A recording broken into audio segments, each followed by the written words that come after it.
Welcome back to the deep dive. Today This is Lake we're Garden. doing something a bit different, not just looking at sources, but exploring a whole place. That's right. A single huge location that somehow manages to blend, well, a wildlife sanctuary, ancient architecture, and some really advanced space tech. Exactly. We're diving into Pilikula Nisargadhama. It's in Vamanjore, near Mangalore, in Karnataka, India. A really fascinating spot. And our mission today is to kind of unpack how this place even works. I mean, it was conceived back in the 90s, set up by the local administration. Right, around the mid-90s. And their goals were, well, they were big.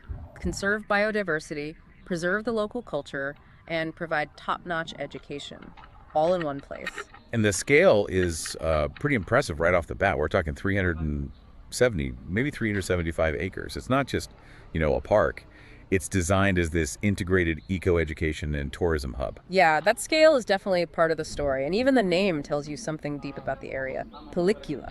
It's from Tulu, the local language. Yeah, right. Pili means tiger, and kula is pond, so tiger pond.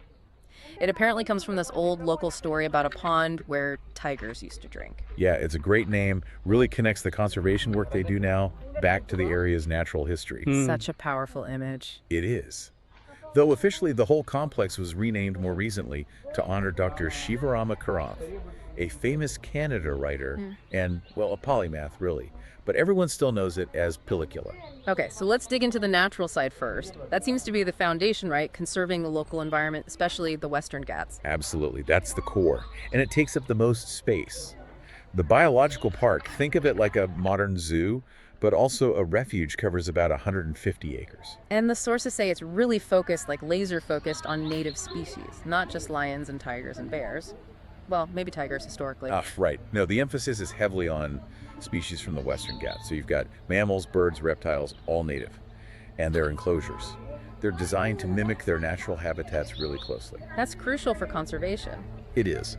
And they highlight some key species, things like the lion-tailed macaque, which is endangered, or some really vibrant endemic birds like the Malabar trogon. Wow. Plus, it's not just about display.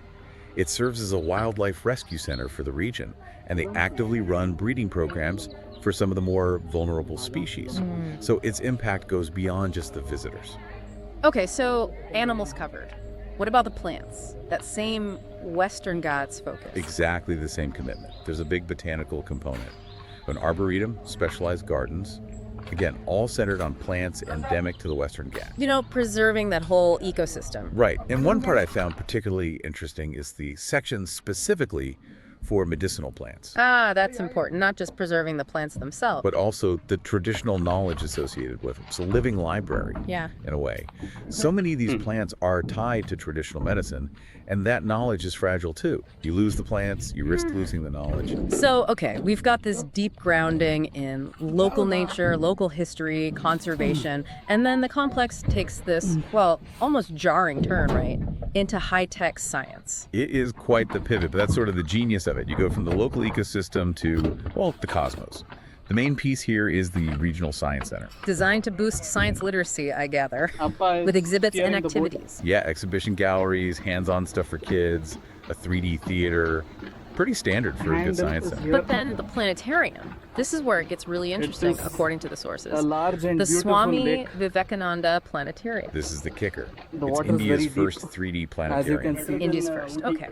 What makes it It looks 3D better in than that Nooty context? Lakes, And according why to is that Appa. such a big deal? Well, it's the tech. It's not just a digital projector. It uses a hybrid system, so it's got an 8K digital system. Which is already pretty high res. Exactly. Plus an optomechanical projector. It's this combination. Hold on. Optomechanical, like old school star balls, why mix that with 8K digital? That's the aha moment, like you said. The hybrid approach gives you the best of both. Digital is great for flexibility, showing animations, data, flying through galaxies, Right. But the optomechanical part, it projects stars with incredible contrast and pinpoint accuracy. It gives you that really sharp, bright, realistic night sky feel that digital alone sometimes struggles with. It makes it incredibly immersive. Wow. Okay, so you get the data and the dazzling view. Precisely. A near perfect simulation. So you can literally go from looking at tiny endemic plants to gazing at an 8K reconstruction of the universe, all within the same complex. It's quite the juxtaposition. And it begs that question, why put this super advanced planetarium right next door to a wildlife sanctuary? Yeah, what's the connection? The sources frame it as fulfilling that education goal. It provides access to high-tech learning that students and even adults in that region might never get otherwise. It positions Pilikula as this place, nurturing future conservationists and future scientists or engineers. Okay, that makes sense.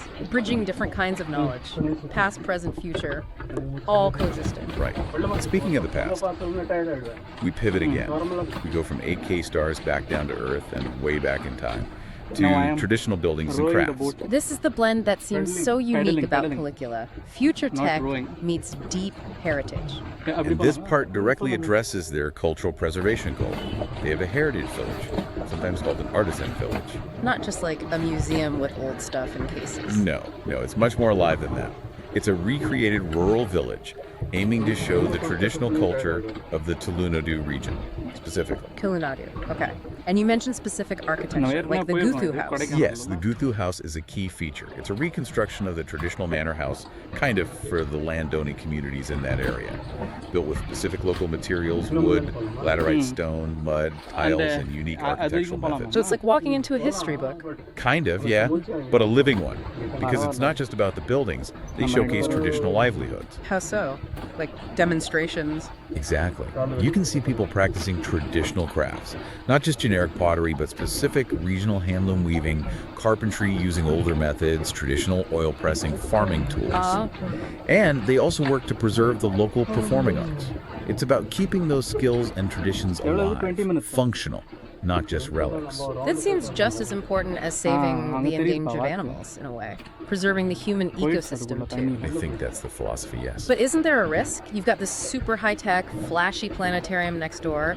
Does the Heritage Village feel a bit overshadowed? Or maybe, I don't know, static? It seems not. The sources suggest the contrast actually strengthens both. The Heritage Village grounds the whole place, connects the science and conservation back to the specific community roots. Like context. Right. If you don't know where you came from, maybe understanding the importance of conserving it or exploring the stars loses some meaning. They validate each other by being there together. That makes a lot of sense. Okay, so we have conservation, cutting-edge science, deep cultural heritage. But there's one more piece, right? How does it all stay afloat? It needs visitors, revenue. Absolutely. It has to function as a tourism destination too. Yeah. And that's key to its sustainability. So they offer a whole range of recreational things to bring in the general public. And it sounds like a really broad range. On the one hand, you've got the more passive, nature-focused attractions. Like the lake. They have boating there. Beautiful landscape gardens, lots of walking trails through the Arboretum. Things that tie into the natural setting. Peace and peaceful. But then you have the other end of the spectrum. Things designed purely for, well, fun and attracting families. Right. There's a water amusement park called Manasa, definitely aimed at kids and family entertainment. Okay, a water park. That's quite a contrast to the medicinal plant garden. It is. And then maybe the most striking contrast, there's also an 18-hole golf course as part of the complex. A golf course, really? Okay, so how does that fit in with breeding endangered species and preserving traditional crafts? It seems almost contradictory. Well, this is where the operational strategy becomes clear. The recreational facilities, even the seemingly unrelated ones like the water park and the golf course, they serve a crucial purpose. They generate revenue. So they pay for the other stuff. Largely, yes. They bring in the crowds, the tourism money that's needed to support the really intensive, often nonprofit work of the biological park, the conservation breeding,